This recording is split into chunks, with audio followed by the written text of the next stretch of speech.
Hey, it's Kyle. Before we get started with today's episode, a little bit of background. Back in 2018, Hallie and I were going to make a limited run podcast where we summarized Hallmark movies and did critical analysis of them. We only ended up getting 2 episodes in, and the feed was pretty quickly shut down. But the other day I was looking through our files and our transcripts, and I saw this episode pop up again. And I figured since there's nowhere else to find it, I might as well at least share the first episode of Hallmark so that we have at least a little bit of a record of this fun experiment Hallie and I did.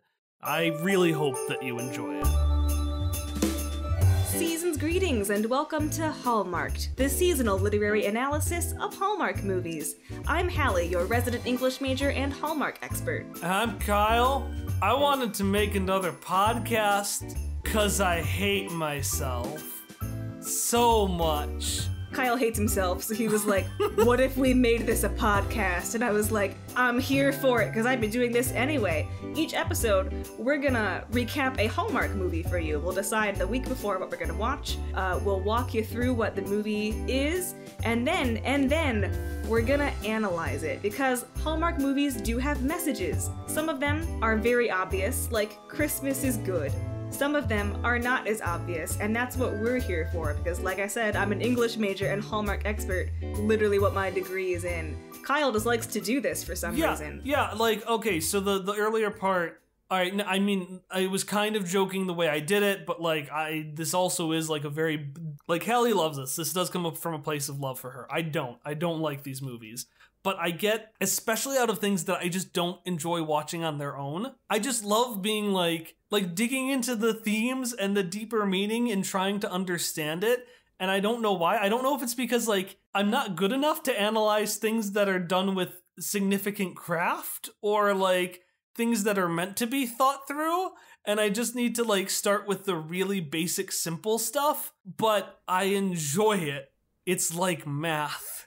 From the point of view of that I shouldn't enjoy it, but oh boy, you get me a good algebra problem, I'll be a happy camper. As Kyle said, this comes from a place of love. This isn't just about shitting on Hallmark movies, just like a little bit, but I genuinely like them.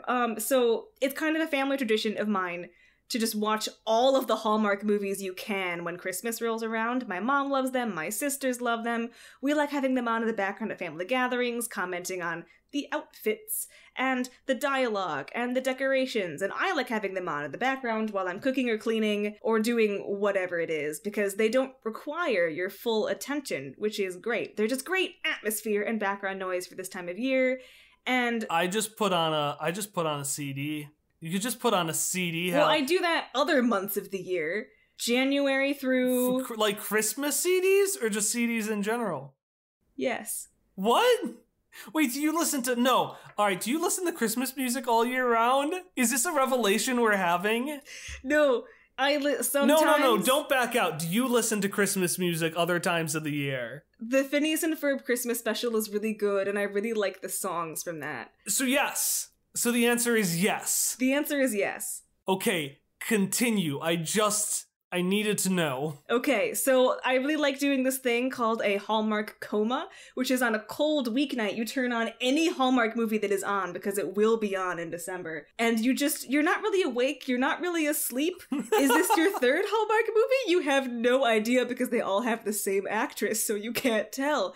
And it's nice. You get some blankets, you get some cocoa, and you just nod on and off the whole night while still being awake enough to be like, no, I stayed up until 10 p.m. I like watching these and telling people about them because I know they don't care, so I really like spamming all of our chats with information about it. Oh god. So we decided, what if we just made this a thing? We're gonna analyze Hallmark movies, and that's what this is. Yeah, so our first half is gonna be, as I said, we're gonna get into the analysis later. But for the first half, Hallie, who has a much better memory at these things than I do, Hallie's going to walk us point by point through our first movie, and I'm going to try my absolute darndest to derail her. Christmas at Pemberley Manor was the first one we chose because it was, in fact, the first of 22 new Hallmark movies to premiere this year on October 27th. So, in Christmas Pemberley Manor, which is, yes, based off of Pride and Prejudice, Elizabeth Bennet, works Wait, for... wait. Let's first derail. You said it like we should know. You're like, Christmas at Pemberley Manor, which, yes, is based off of Pride and Prejudice. Pemberley, that's the name of the house. Oh, okay. I was gonna say, like, there's another movie called, like, Pride and Prejudice and Mistletoe. So why would I assume it when there's another one? Am I just gonna assume that there are two Pride and Prejudice We've movies? just been talking about Pride and Prejudice for a long time, so I forgot that, like, a lot of people wouldn't immediately recognize Pemberley. Pemberley is the name of a house. Let me just make sure I have this right. Pemberley Pride, because I haven't read it in a while. It's the fictional country estate owned by Fitzwilliam Darcy. I was correct. So, Christmas at Pemberley Manor is based off of Pride and Prejudice. It's an adaptation. So, Elizabeth Bennet works for an event company? We're still not quite sure. So already, the first sentence of this summary, we're like, Elizabeth. We think her boss owns it, because her boss speaks like she owns it. She speaks like she owns it. Elizabeth Bennet, our hero, has been hired by the small town of Lambden, which is also a Pride and Prejudice location, to do their Christmas festival. And she needs to do this just right because her boss says you need to do this just right, and is like vaguely threatening. She has high expectations, and it's simultaneously a small event that her boss doesn't care about, but a way for Elizabeth to show what she's made of, because Elizabeth has never fully been in charge of something before. She's basically like, hey, this thing doesn't matter, but if you mess it up, I will ruin you. Yeah, pretty much. So Elizabeth goes off with that move to Lambden, where she meets up with George, who is the mayor of Lambden, who hired her, and they are old friends from college, who went on a single date that comes up a lot. George clearly still loves Elizabeth. And this is a guy who's a mayor and was a lawyer, so despite his baby face, he's had to have been holding on to this for at least half a decade, probably longer. Something like that. Like, this poor guy needs to let it go. Well, yeah. And they presumably haven't spoken in this time, because they speak as if, like, how have you been? We haven't seen each other in a while. Oh, that's even sadder. I know. I just made it really sad. This guy has nothing to do. And he's a mayor. Anyway, because he's a mayor and he has nothing to do, he's like, Elizabeth, help me plan this Christmas festival that for some reason we aren't getting work on until mid-December. That's fine. He's got this assistant named Jane. She's great. They're gonna plan everything, but first they need to get coffee. Rewind a little bit, because we're gonna go to what the love interest, Fitzwilliam Darcy, has been up to. I think his name is just William in this one. Is it? I swear they call him Fitzwilliam. Oh, Fitzwilliam is too uppity for our cool Hallmark protagonist. Does the movie ever try to pretend he's cool, though? It doesn't. It acts like he isn't, but he's also by far the most suave character. For sure. Anyways, so we get to William Darcy, Travis. We'll just call him Darcy and Travis. Darcy is like, I have to go home to Lambden to sell Pemberley. The sale has to be over Christmas because the board wants it, or something generic like that. Hallmark does that a lot. The board wants something, or the company needs something. Yeah, Hallmark has a lot of nebulous villains. In this one, it is the board, and it is condos. Just condos. So Darcy is apologizing to Travis for having to work over the holidays, and Travis, our beautiful, sweet, bouncy boy Travis, is just like, oh, well, that's okay, I understand. I can Skype my family on Christmas. We can open presents that way. It'll be almost the same. And he's just genuinely happy to be there. He's really nervous, really fidgety. Darcy's trying his best to calm him down, like, hey, calm down, you're new. It's okay. No one expects you to know everything and be perfect. Just, like, you're doing great. And they're wonderful. So they pull up to the same outside coffee stand that Elizabeth and co are at. Yeah, and one minor correction that I had to your dialogue. I thought your replication was great. Your form was fantastic. However, it was a little inaccurate, because where you said things like, we gotta get going to Pemberley Manor so that the board can approve it, it would be something more like, Travis, we have to get to Pemberley Manor, Travis, so that the board will accept it, Travis. Because every sentence that Darcy says, this isn't actually true, like, don't come and yell at me for it not being actually true, but it feels like it. Every sentence begins, ends, or is cut in the middle by the name Travis. Travis was said so many times that name will be burned into my skull until the day I die. The last word that I utter will be, I love all of you so much, Travis. Which is why I'm going to name one of my kids Travis, just as insurance. Actually, I'll probably name a couple of them Travis, just like in case I don't get along with one of them. Probably because I named all of them Travis. You'll have like 3 Travises. The third one's name is Travis. Travis. Yeah, it'll be close enough. I'll be dying. It'll be fine. So anyway, Travis gets out of the limo to get the coffee, and he tries to cut everyone else because before he gets out of the limo, Darcy is like, your job's riding on this, and Travis takes it seriously, and we know that Darcy was joking because the camera lingers on Darcy for a second, and Darcy goes, Travis, that was a joke, after Travis leaves, and it's too late to correct him. Travis cuts in front of everyone else and is like, my boss is very important, I need to get this coffee for him, my job depends on it. And Elizabeth is like, whoa, whoa, whoa, what do you mean your job depends on you getting coffee? Surely your boss can get more into the Christmas spirit. So Elizabeth, like the spitfire she is, goes up to the limo and is like, hey buddy, why are you gonna fire your employee over coffee? And Darcy's like, it was a joke. He took it too, he misinterpreted it. And she's like, maybe it wasn't a very good joke. And Darcy's like, well, no, because he's just new and nervous and it didn't go over well. But Darcy is generally apologetic. He's like, nah, he admits it's his bad. And yeah, at first it looks like he's gonna be a jerk, but he's like, yeah, no, you right. My bad. And then they just start flirting hardcore. Like they are verbally making out in the middle of town square, which by the way is where this coffee place is. She ends with like, what does she end with, Kyle? Some sort of know. statement that's like, here's the thing. Be nice to people, it's Christmas. Yeah, like Hallmark movies aren't scripts of dialogue. They're types of scenes arranged one after another in blocks. Essentially. They're bullet points. And this is the hate each other but flirt anyway scene. And once I figured out that was the scene, I just kind of, it doesn't matter how it ended because it served its purpose. It did. As soon as Travis gets back in the car, Darcy's like, you know who that was? And he's like, no. And Darcy goes, that's a shame.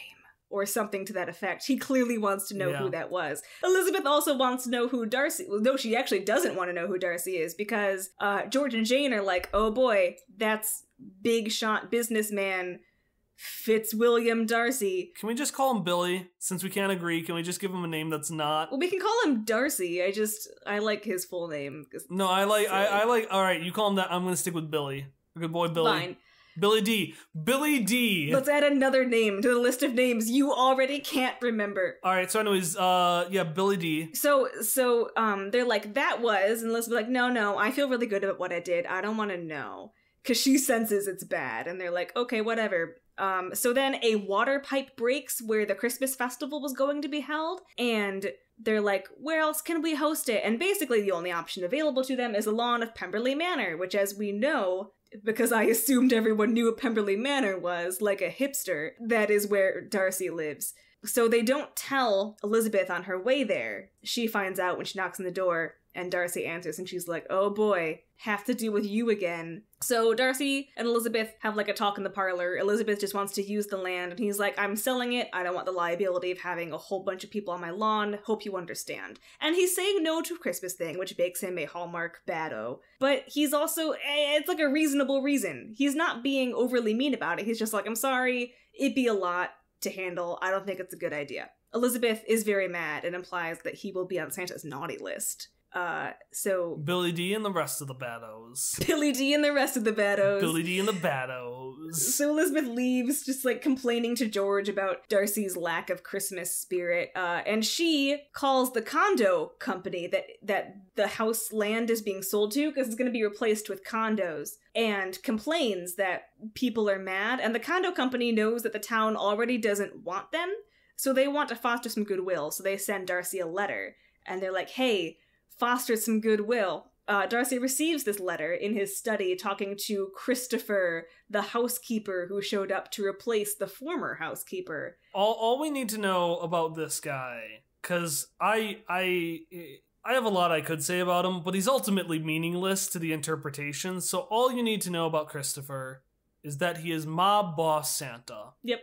Elizabeth's wish is to basically have a man, and this guy will sabotage whoever he has to make that happen. He already has. He does several times throughout the movie. That hasn't happened yet, though, because right now he's just aggressively decorating the house for Christmas. And he's like, if only there was a way to foster goodwill with the community. And Darcy's like, throw the Christmas festival. Cue Elizabeth, who is ready to convince him to throw the festival. She's got all these points. That was a cute scene. Because he just says yes immediately, and she goes on with like, I don't understand why you won't help this town celebrate Christmas. Wait, did you say yes? And he's like, yeah, because Darcy's a pushover, and we love him. Such a pushover. Like he is first off, his asshole dad gave Pemberley Manor to the company, not to him. Yeah, the company owns it for some reason. And then the company is like, hey, you know this place where your childhood memories are? Let's smash it down for condos. And Darcy's like, Travis even says, why are we selling this? And he's like, the board wants to. Like, spoiler to the end of the movie, it doesn't sound like the board is that invested in it, because when Darcy says, hey, we're not going to sell it, the board's like, So, like, he's such a pushover that just the mere suggestion, he's like, okay, I guess I'll do it. So Darcy agrees to let Elizabeth host on the lawn, and Elizabeth comes the next day with all these volunteers, and it's very exciting. And then we get just a bunch of fluff scenes of them setting up the festival and him helping her. She makes him take her shopping for Christmas ornaments. And he's like, surely any of these volunteers who showed up could help you. And she's like, I don't have a car. And he's like, again, surely any of these volunteers who showed up could help you. And she's like, no, it's a lot. And they do stuff like that. Yeah, I think the only important, like, character stuff that happens is that we find out that Darcy had, you know, good memories of this place, but his dad was always gone. It was his aunt and uncle's house. Yeah, it was his aunt and his uncle's house. His dad was always gone. Not around him on Christmas, which is important for a theme that we'll mention later, that his dad was not around. He has good memories, but soured memories. And then we also find out that he's just funding the town. Yeah. Like, I don't know what it all is, but it's stuff like the library, like... What else? Do you know what else he funds? I don't know specifically what else he funds. I think he donates to the schools. Yeah, it's like the schools, the libraries. Essentially, if he took credit for it, he could basically own this town. But he does it all anonymously, and this makes Elizabeth mad for reasons. Like, Darcy, for instance, doesn't really want to be that involved with the Christmas festival. He's like, I'll let you host it here, and I want to be, like, involved as a person, but, like, I don't really want my name splashed all over the news for it. And she is just like, that's weird, to George. And George, who is friends with Darcy from college or something, is like, Darcy is just very private. And Elizabeth is still weirded out by this for some reason, despite that being a perfectly valid character trait in sweet pushover Darcy. But whatever, fine. Elizabeth and sweet pushover Darcy bond a lot. Jade and Travis start a romance that's adorable and, like... They get 2 scenes together, and it's my favorite romance of any Hallmark movie, because they're just precious. They're just adorable. At one point, you know they went on a date, but they're, like, so giddy, you know they went on a date, but you know that, like, at most they maybe held hands, and they thought they were, like, probably being so risque, but they're just precious. They're sweet, beautiful baby children. I love them. So we don't see enough of them because most of it is Elizabeth and Darcy. Yeah, and they're irrelevant. Mind you, they're irrelevant to our analysis of the movie, so say goodbye to them. They're gone. That's all we get to see of them, because that's all they matter. They're cute. Go on. So somehow a picture gets taken of Darcy and Elizabeth outside, and then her boss gets that newspaper, and Elizabeth's boss is like, Fitzwilliam Darcy, or whatever his name is, Darcy, Billy D. of Darcy Incorporated, that company that does everything. It's Billy D. Billy D. So she wants some action with this Billy D, and nah, I don't like how I said that. Well, see, now I'm just imagining Billy D. Williams, Lando Calrissian. Can we call him Lando? No! We can't call him Lando, he's Darcy! So, she comes and she's like, I didn't realize this was so big. I didn't realize Darcy was your client. And Elizabeth's like, well, he's not, the town is. We're just using his land because of a water pipe mishap. And the boss is like, everything is wrong. I'm gonna take this over because it's my company and it's my name that you're soiling by doing it wrong. And Elizabeth's like, ah. So she lets her steamroll over her, and it's sad, I guess. Darcy is definitely sad that Elizabeth isn't chief event person anymore. But, like, he's a pushover, so at most he says... I mean, he does it in a really cute way. He's like, wow, I was really happy with what Elizabeth was doing. And he keeps praising Elizabeth. He tries to politely be like, I think Elizabeth should take over. You know, he manages it like a normal human person would, instead of being like, you're being the worst, which he should have, because Caroline was actually being the worst. Terrible. Like, Disney villain levels of comically... She explicitly tells Elizabeth, hey, I want credit for this. And, like, I feel like that's an actual realistic shitty thing for a boss to do, to, like, want to take credit for their employees' work. But, like, they're usually not so explicit. And she just flat out says, like, I want my name. I want credit. Me. And she makes it about the company, but pretty quickly it becomes like, I want credit. Yeah, basically. So she spends a lot of time schmoozing up to to Darcy. Yeah. It doesn't work. George is the one who ruins everything on accident. Yeah, because George confides to Darcy, his friend. He's like, I have had feelings for Elizabeth. We went on one date, decided to be better friends. I respected that choice, but I can't help but wonder if, like, now if I asked for a second date, what she would say. And despite George and Elizabeth having just no chemistry, and Elizabeth... None.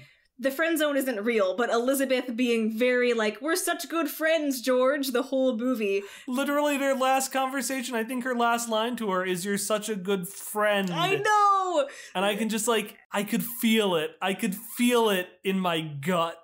So Darcy, for some reason, decides this is a real romance and gets sad. So he's just gonna leave town now. So he gives George his blessing or whatever. And then he's like, no one gets to celebrate Christmas on my lawn anymore. And he's gonna sell it early and he's gonna leave because this town has now hurt him multiple times and he can't take it. Yeah, and they set up essentially that like this event is Christmas. So for all intents and purposes, Darcy has just literally stolen Christmas from a town because he's real sad. Yeah, and he's just driving away. Except that Elizabeth can, so she writes the condo company again to somehow get permission. Or Jane and Travis help. They figure out that the board has to ratify the sale. The good old board has to ratify the sale. Board. So technically, Darcy still owns it. So they decide. Because I guess Darcy didn't cancel Christmas, he just sold it early knowing that the condo would cancel Christmas. I don't know. As far as it matters, Darcy canceled Christmas. I don't think Darcy thinks. Darcy no, he's a pushover. And then when he finally does something of his own accord, it's like, I guess I'll do this now. But whatever, so... Oh, but no, Travis is, they recognize that, so Travis is like, hey, you see that helicopter over there? That's perfectly fine in this perfectly clear weather. Yeah, can't leave. Can't leave because weather. Oops. Weather, that's just how it is. And at least this grift doesn't work. Like, it's only after he explicitly tells Darcy, like, hey, by the way, Elizabeth loves you, that Darcy's like, oh, okay, let's go back. Yeah, well, it's an emotional thing because Darcy figures out, why can't the helicopter go? And he's like, I've been stalling you so they can reset up the Christmas festival. I'm so sorry, but Elizabeth loves you. The helicopter is on. The helicopter isn't off. It's ready to go. They probably wasted like so much money with that thing because it's had to have been like half an hour of that thing just at least. God. So, but upon hearing like, you think Elizabeth loves me? Darcy is just ready to go back. But oh no, it's a snowstorm. They get stuck. We don't see this on screen. We just cut back to Lambton for a while, cut back, and their car is in snow and they're trying to shovel it out. Car's just fucking under like massive piles of snow. Yeah. So I guess I take it back, Travis. Apparently you were right about the weather. I guess. Oh, I guess he was accidentally right. He was accidentally right. I'm so proud of him. So then, they're like, oh no, how do we get back to the Christmas festival in time? Because Darcy is supposed to read, like, they were gonna have this famous anchorman read the night before Christmas. So he wants to get back to, like, do this. He didn't want to read it originally, because again, he's very private, doesn't want his name everywhere. But he's going to now, because he's gonna, like, embrace Christmas or whatever. He knows this will help out Elizabeth, and he's like, I'm not gonna get back in time. When who emerges from the gloom? Christopher! Like fucking Batman. I might do this edit actually of like Christopher coming out. No, I'm gonna do it. So look down to the YouTube link below and just like fucking Batman, like bum bum bum bum. He just emerges from the shadow. Hello, Billy Dean. Hello, Darcy. It looks like you've been trapped. Maybe there's a way I can help you. He doesn't say it like that, but it evokes that feeling of a hero emerging from the shadows. Yeah, so he's like gonna help because he's Santa, and he's like, Elizabeth wrote me a Christmas list earlier this year where she asked for true love, so I forced you two together, but you didn't get it. So it's actually kind of funny how frustrated he is. Oh yeah, he does. He gets so mad. He's like, why didn't you get it? It's like everyone can see it. Come on. So he gets them back. Again, we don't see this. We just cut back to Lambton, and then suddenly Darcy and Travis run in and they're like, how did you get here? And they're like, you'd be surprised. And we as the audience share a wink wink nudge nudge because we know how they got back at Santa's sleigh. So they're back, he reads Night Before Christmas and everything is good and grand and he and Elizabeth kiss in front of Pemberley Manor and Christmas is saved, love is found, happily ever after. And that is Christmas at Pemberley Manor. Or at least, that's Christmas at Pemberley Manor on the surface. We'll take a closer look after this break. Hi, I'm Santa Claus from Christmas at Pemberley Manor. You know, Hallmark movies can be pretty tough to go through sometimes, unless you're making theories about things like me being a mob boss. But I have a patented trick for you to get through the Hallmark movies using the one type of Christmas spirit that's stronger than everything else. Love. Hallmark movies always have at least one extremely lovable character within them. And if you want to make it through that movie, all you have to do is take that character and hold them so crushingly tight that their face turns blue and they pass out. Once you've attached yourself to this character, everything in the world seems like some sort of cosmic favor or cosmic disgrace specifically targeted at them. Your emotions will go on a roller coaster and your brain might not make it out of alive, but I, Santa Claus, guarantee that it will give you an experience you're sure to remember for at least a few hours afterwards. Alright, so we are back from the break. We spent the first half going over the movie, which I've already forgotten its name. Christmas at Pemberley Manor. So in the first half, we went over Christmas at Pemberley Manor. I had to think about it too because I was like, oh no, what is its name? What is its name? What is its name? It's Christmas at Pemberley Manor. I'm pretty certain my little SpongeBob brains didn't throw it out. All right, so in the first half, we went over point by point Christmas at Pemberley Manor, the plot points, some of our kind of in-the-moment criticisms. But as we advertised at the beginning of this show, is that we kind of want to spend the second half of the show going a little bit deeper, kind of digging into, like, you know, some of the craft behind the movies that we can kind of tell while viewing it, some of the theming, and then any other things that might be relevant for a specific movie. And we have fucking nothing. Hallie, this movie is nothing. Why did you pick it? It is nothing. Well, it's interesting you bring that up, Kyle, because in the nothing is something. It is the perfect Hallmark primer. If you think, hey, analyzing a Hallmark movie for its deeper themes is a waste of time, you're not wrong, but we're gonna do it anyway, and we are trying our gosh darndest with this one, because it is the perfect, vapid, void essence of what a Hallmark movie is. It has all the steps. It's got, like, the angry boss, the misunderstandings at the beginning with the love interests, the really supportive side characters who should probably be the protagonists, a weird Santa character in the background. It's got classic Hallmark stuff. And Kyle noticed a couple of those Hallmark things, didn't you? Didn't you, Kyle? I did, and you're segueing me to my two things. But before we do that, I've just been thinking for like the past minute. In nothing, there is something. I don't know if I prefer that more as like a Hallmark card you give to a shitty gift, or if I prefer it as like the new tagline to our show. Why not both? All right, so yeah, but you know, you've listened to the other Hallmark podcasts. Maybe you haven't. I know I have, and I know that, you know, there a lot of these tropes just naturally come up in conversation. But there were a couple of things that I noticed hadn't been talked about because they're less overt tropes and more taking a look at these tropes to kind of notice how Hallmark movies are put together. And I think I have two gotcha moments that I found in this movie. And the first one is actually a compliment. So we're gonna start with the first one. So back in the summary, I mentioned how he says Travis every other word. It's just like, hey, Travis, you want to do this, Travis? And honest to God, Hallie walked over the character names with me like right before we started recording. Besides Darcy and Elizabeth, Travis is the only name I remember. And it didn't make sense to me because I was like, this movie is plugging literally everything you need to know in the first 5 minutes. And I want to kind of prove to you how. So not only do you have names of important characters like Travis repeated ad nauseum for no fucking reason at the very beginning, I've also noticed that you can tell a Hallmark's theme right at the beginning. And that's because of the two characters, one of them is going to be a Grinch. One of them is going to be a stooge. One of them is going to be stodgy and not get Christmas. And I mean, it's pretty easy to tell which one it is.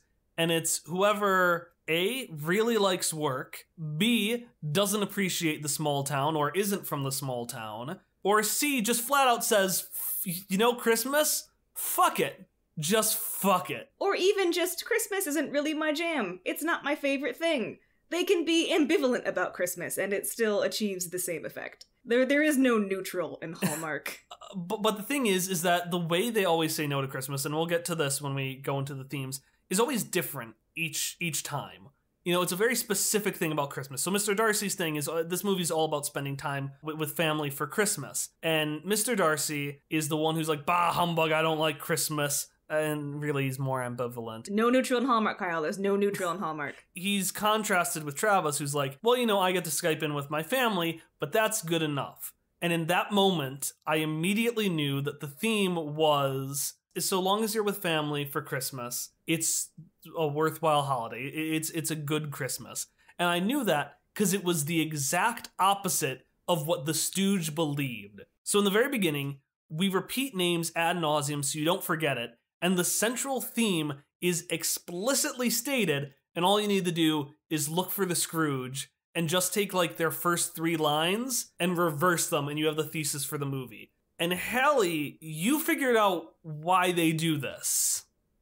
I did? You did. Oh, because we forget things all the time. This is our second version of the recording. Hell, you definitely did. You were very excited when I told you this. Well, I know that people like leave the room when they watch Hallmark a lot. Hallmark movies are meant to be background noise. That's what they're for. They're meant to be good holiday cheer in the background while you put up your Christmas tree or bake cookies or do literally anything else.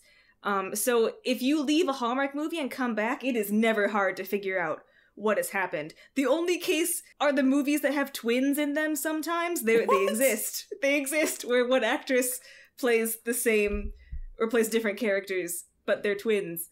Those are the only ones. That seems like way too much of a special effects budget, Hallie. No, they exist. They had the budget for 20 extras. They don't have a giant VFX budget. No, and yet they exist, and they're the only ones that are difficult to follow. By stating everything in the very beginning, when you are most likely to be seated in the room being like, oh, I'm gonna watch a Hallmark movie, there is no possible way you can miss anything of substance if you have to get up because the oven beeps, or if you have to use the bathroom, or if someone has come to your house to celebrate the holiday with you.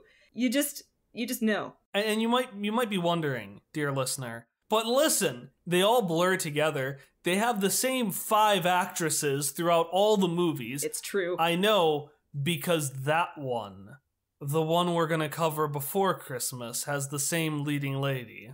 It does. It sure does. But that comes to my second comment. And I'm just gonna, Hallie, I know you got some Pride and Prejudice stuff, but can I ramble about my second big realization? Please do. So, the music is fucking terrible. Hallmark music is awful. And if you think otherwise, you're wrong. That's not true. I value your opinion, but I like Christmas music. I think Christmas music is fun. But especially, the one that especially gets to me is the very loud saccharine song at the beginning of the movie.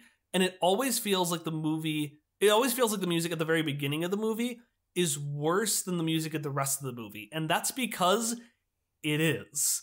The music at the beginning of the Hallmark movies is always this big, sweeping theme, and everything else is pretty understated. Like, I don't know, pulled from a library, which we'll get to that. But this opening song is always different. It feels big, it feels substantial. And personally, I'm theorizing here, just shooting in the dark, that I know if I was creating a Hallmark movie, that's so I could be like, hey, come here for the first 5 minutes before you get bored and have to take out your gingerbread cookies or whatever. Because everyone has 5 minutes to spare. Yep. Now, the rest of the music, this is less of a, oh, let's see how it's built, and more, I just want to understand why this music isn't bad. And that's because it's stock music. And this is not as important as everything else we're going to talk about, but this is really important to me.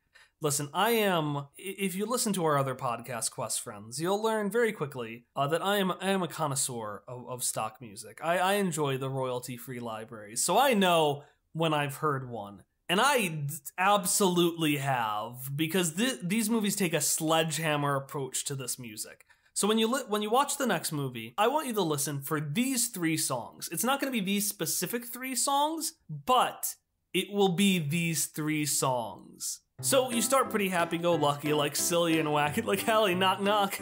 Hey Kyle, what's up? Who's there? You didn't do it right, but it's funny because we're friends and it's Christmas. Normally it'd be in love, but that would be weird. Yeah. So we're friends and it's Christmas. But Hallie, my audio recording, it stopped working. Without this podcast, Christmas will never happen. Oh no, well maybe if you just keep hope alive in your heart, you know? Something good will happen. I need emotional support from a romantic partner.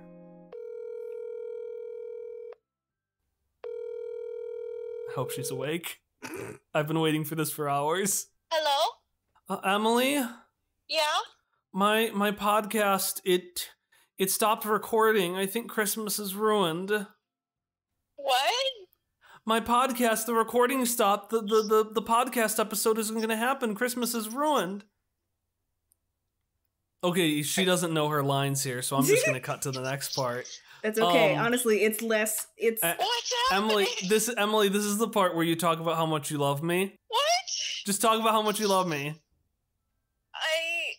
You're kind of a jerk sometimes. Like now, for not explaining, but I do love you. I like your face. Should I keep going? honestly, these words are more genuine than any Hallmark dialogue, so it's not even. And there we go. Those are the 3 types of Hallmark music that you'll hear. You'll hear the silly song, the sad song, and the romantic song. Yep. All right, thank you, Emily. I'll call you later tonight. What's happening? Love you. I love you. Bye. Bye. All right, so that's kind of my noticings, and I'll pull up more of these as the movies go on if I notice more insights into maybe why they do things. But that's all I've got for Hallmark movies in particular. But we got a couple of specific things that we need to talk about for this movie. I don't read, so I'm gonna be useless here, because I think the closest thing to Pride and Prejudice I've seen is Spider-Man 2 when Mary Jane is in that play. She's in The Importance of Being Earnest, Kyle. Fuck, I thought it was... Oh my god, I'm taking over. I'm an English major, so I have actually read Pride and Prejudice to see adaptations that are actually Pride and Prejudice and not The Importance of Being Earnest. I thought it was just a knockoff Pride and Prejudice she was in. It's literally The Importance of Being Earnest. God. Was that also Jane Austen or someone else? No, it's Oscar Wilde! The next century! Okay, so Christmas at Beverly Manor is an adaptation, and you can't see me, but I'm doing air quotes of Pride and Prejudice. You know, we've got the Elizabeth, we've got the Darcy, we've got a couple other names from the book, and those names are Jane and George. George is the mayor of the town that hires Elizabeth, Lambden, and the only reason I remember the town name is because that's the town name in Pride and Prejudice. And Jane is his assistant. These name choices are baffling to me because George is named after George Wickham, presumably, who is a rakish rogue who has a lot of debts and gambles and lies, and is at first a seemingly good, upstanding citizen, and then just isn't because he's been lying and throwing shade about Darcy and all that stuff. So, and like, George appears to be like the nice guy prototype at first, where he's like gonna be like have a big crush, but then maybe be a jerk. Yeah, but when she says no, but he's fine. He's fine. He's like, he clearly has feelings for Elizabeth, but then he doesn't act on them, and even when he's thinking of acting on them, he's not being a jerk about it. So I don't know. I don't know why they named him that. I also don't know why they went with Jane for his assistant. Jane is Elizabeth's older sister in the book. They're buds. But Jane and Elizabeth they speak together once, twice.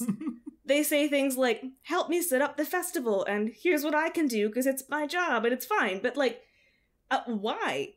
Like, why not name her something different? For instance, Travis. We have a Travis. There's no Travis in Pride and Prejudice. Why did we go with Travis? Why isn't Travis named after, like, Bingley, Darcy's best friend? Bingley. I don't get it. Does Bingley have, like, a different name? Is there, like... It's Charles Bingley. Okay, keep going. I'm gonna see if Charles and Travis can be nicknames for each other. Maybe Travis's last name is Bingley. We never find out. The movie tells us his first name a million times, but never his last name. And, like, when you're adapting something, you know, it doesn't have to be a point-for-point adaptation. You're allowed to take liberties. You're allowed to, like, put new spins on character relationships and name whoever you want after whoever you want. And it's fine, but, like, the new naming doesn't give us anything in this. It just doesn't matter. And, like, I mean, obviously, it's a Hallmark movie. It's a Christmas movie. The plot of Pride and Prejudice isn't going to be a huge factor in this, but there's not even Pride and Prejudice in it. Like Elizabeth gets over her prejudice when she first thinks Darcy is a bad dude, and then Darcy gets over his pride. And there's just, they don't really have either of that. So what's the point? But they try to make it seem like they do. Oh my god, I think it makes so much, the terrible theme of this movie makes so much more sense. That's what I'm saying. As does the shitty fucking, like, the coffee scene where she's mad but not. That's what I'm saying. Like, they try to, like in the book, Darcy is legitimately a jerk the first time they meet, and he can be very standoffish. He can seem very uninterested and rude and brusque. But he doesn't come off that way in the movie, so what's the point? Like, again, he's the Scrooge. We know this because he's from the city and he likes work. But he's actually a really sweet pushover. He's such a pushover. It doesn't work. And Elizabeth is feisty and sticks up for herself, and it's great. Yeah, but yeah. Like, yeah. We'll get to that. Like, she doesn't hold anything against Darcy for too long a time. She says generic things like, we're from different planets. It's like, are you though? That's why she says they're so different, even though they're that would be why. Fucking same. Yeah, I know. And I think the worst offense it does with Pride and Prejudice is that we both just assumed the name of the boss who kind of puts herself between Darcy and Elizabeth was Catherine, after Darcy's Aunt Catherine, who does try to keep Elizabeth and Darcy apart in the book. But her name is Caroline. And it's so similar to Catherine. It's so similar. So why wouldn't they just do Catherine? And usually, like, names like Carol, names that can be wintry and Christmassy, are reserved for protagonists or for best friends of protagonists, not for villains. So there are 2 points against the name Caroline and why they chose that for her. And I don't get it, Kyle. I don't understand it, and it doesn't have to be perfect adaptation. It's fine, except that it's not, because it just, the adaptation value of it adds nothing. It adds nothing. I listen, I get you, I understand you, but I feel like we're on to something here. Because, like, so here's the thing, the Pride and Prejudice thing, nobody gets it.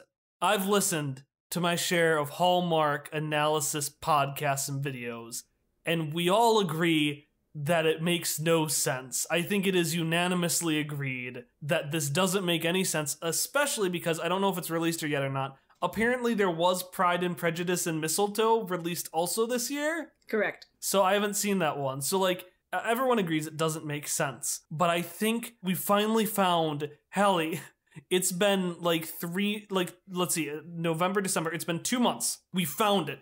We found the link, and that's the shitty themes. They both come up later, but the Pride and Prejudice is baked into this movie's core terrible theme. Yeah, it's baked, just not well. So before we get to that, let's just quickly get through the Christmas theme. Okay. Because we gotta address it. Christmas is here. It's a Hallmark movie. Christmas. Spend Christmas with your family, kids. That's basically it. Yeah.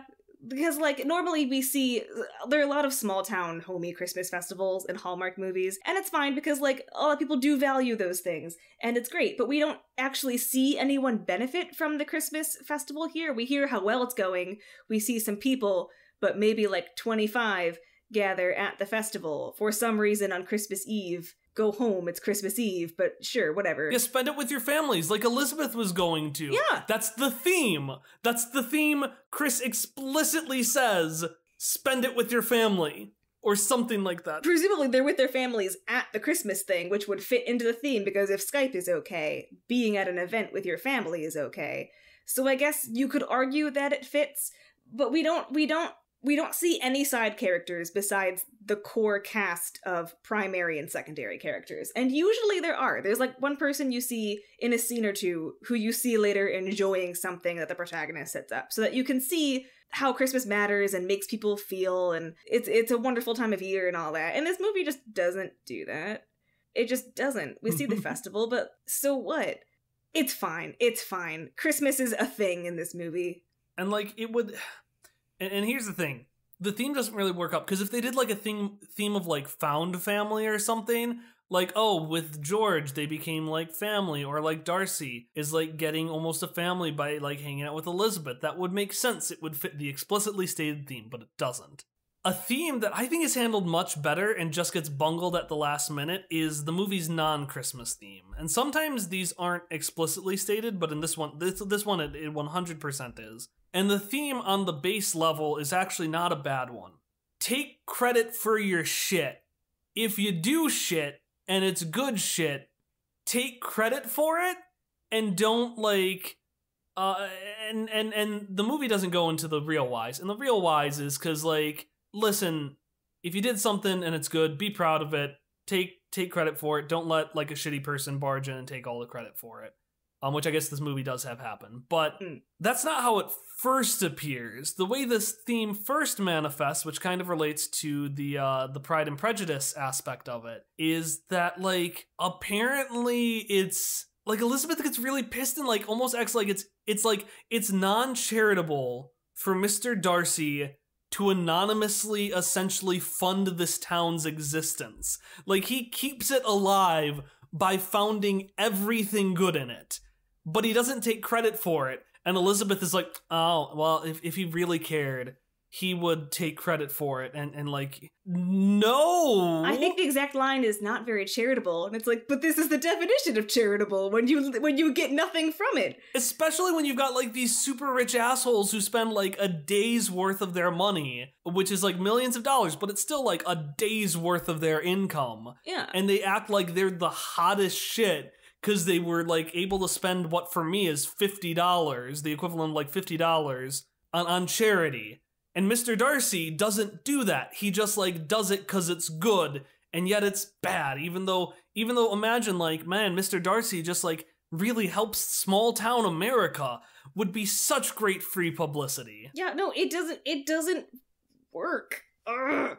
So anyways, so that's why he's prideful. He is prideful, or I guess not charitable. I mean, because of that. And then Elizabeth is like, we're not the same, even though she has the same problem. I know.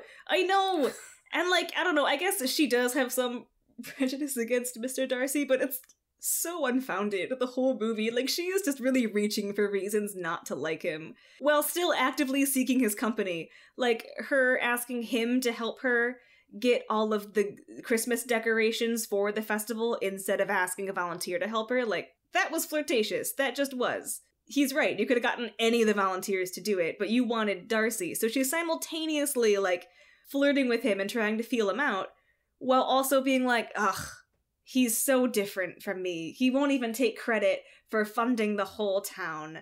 How could I ever like him that way? And it's like, I like how your voice is devolving. How could I ever like him that way? It is. She speaks like that. And like... So that's the link. That is the missing link, is that the pride and the prejudice relate to Elizabeth being mad that Mr. Darcy doesn't take credit. That Mr. Darcy basically doesn't take free publicity and just does charity. And it's interesting because it does relate to a specific character flaw of his, which is that he doesn't engage with the outside world. He tries to keep himself distant. He doesn't want to engage. And, like, that makes sense. It just looks really bad at first when she's like, he's not taking credit. But I mentioned that Elizabeth was the pot calling the kettle black, because she has the same thing. And, like, that's actually kind of good in an indirect way, because it's setting up this theme that Elizabeth is also not taking credit for her shit. And not only, this movie is so sophisticated that it not only presents a thesis, it presents a counter thesis. It's like, but here's what happens if you take too much credit. So I said earlier, take credit or someone shitty is going to take it for you. And that's in Caroline? Caroline. Almost called her Catherine. Yeah, you did. So that's in Caroline. And Caroline comes in, and she, and I ranted about this earlier, is like, I'm gonna take all the credit. And she's treated as a villain like that. She wants all the credit. She explicitly is stealing it. She's like, I deserve it, even though I didn't do anything. Well, she's gonna go in and fix it. But her main thing is she's mad that she didn't get the prize, right? So she's kind of the counter thief. It's like you've got these two characters who aren't taking credit. Mr. Darcy, he's not taking credit, and because he isn't, he's refusing to like really open himself up. Like that comes from a place of him not wanting to open up. Elizabeth isn't taking credit, and because of this, she gets steamrolled by this person who takes too much. So you've got like this thesis of like, take credit, but also don't be an asshole about it, which is good. And like even Elizabeth, when it's gonna get sabotaged and it's gonna get ruined because Darcy's having a hissy fit, is like, no, I'm going rogue. I'm going under the radar. Like fucking like equivalent of strapping herself to a tree to prevent deforestation. She's having that Christmas festival come hell or high water. Oh yeah. And she walks up to Catherine, and like this is her big moment of where she's taking credit, and she's got to be like, yeah, no, I'm doing this anyway. Screw you. And it's not like I called her Catherine. Shit. It's not like Caroline. Caroline is like, she is Disney villain levels of bad, so it's not like she needs to be redeemed. And she comes up and she meekly says, yeah, I'm gonna do it if you'll let me. And there's like a little smile, but she's still like, no, I'm still gonna have you let me. I'm still asking if you can let me, because there had to be Christmas spirit, and I get it. Yeah. On a Hallmark movie level, it's good. It's fine. It's holiday spirit.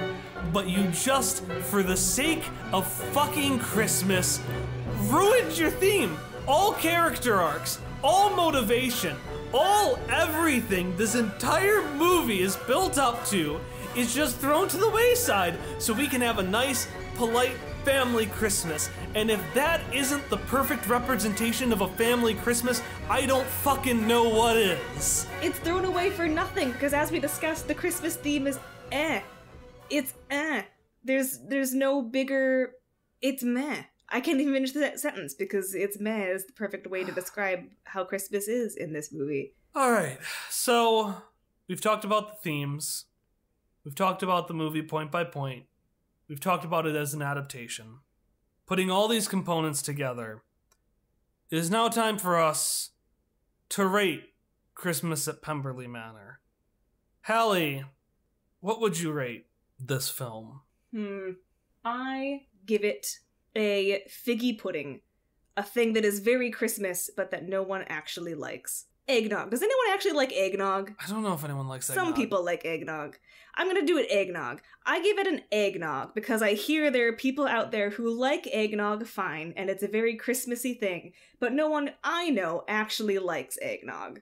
And I have yet to confirm whether the fact that people like eggnog is a myth or not. I rate this movie the drive to Thanksgiving. You spend multiple hours thinking you're gonna build up to something substantial, but in the end, you just end up doing nothing so that there's no fighting at the table. Anyways, that's what this week's movie, Christmas at Pemberley Manor. Thank you for making it through this first film with us. And since, this podcast is going to be going from now until Christmas, we got 3 more episodes. That means you've got a week to watch with us. I'm actually going to be watching tomorrow. I'll watch on Sunday, probably sometime in the early afternoon if you want to follow along with me as I live tweet. But whether you do that, whether you just whether you watch our next movie on your own time, or you just want to know what we're going to talk about next, it's important that you know what next week's topic is. So, Hallie, what is our movie for next week? Our movie for next week is called Marry Me at Christmas. Marry, M-A-R-R-Y, the traditional way, not like Merry Christmas. It wouldn't be above Hallmark to do a pun like that in their title. Also, because they run out of titles a lot of them are very similar. So it is Marry Me at Christmas. Again, just in case you Google a similar title and get a different movie, as actually happened to Ari when she tried to look this movie up. One of our friends is watching the movies along with us. She's actually ahead of me right now. She is. She's been screaming at me all day. So, thanks so much for listening. I genuinely tired myself out, but thank you so much for Hallie. Can you just do it? I'm very tired. Just can you just thank everyone and tell them what our Twitter is? It's Hallmarked Cast. Thank you for joining us for the first episode of Hallmarked, our seasonal literary review of Hallmark movies. You can follow us at Hallmarked Cast on Twitter. Hallmarked Cast, again, because I don't think I said it right. It's our title and then the word cast, like podcast, or like a cast when you sprained your ankle, or in my case, my brain. Hallmarked Cast. If you like to break your brain, follow us. All right, thanks so much for listening. We'll see you next week. Merry pre-Christmas. We don't have an ending yet. I wanted to shout Happy Hallie Days. All right, let's do it. Happy Hallie Days!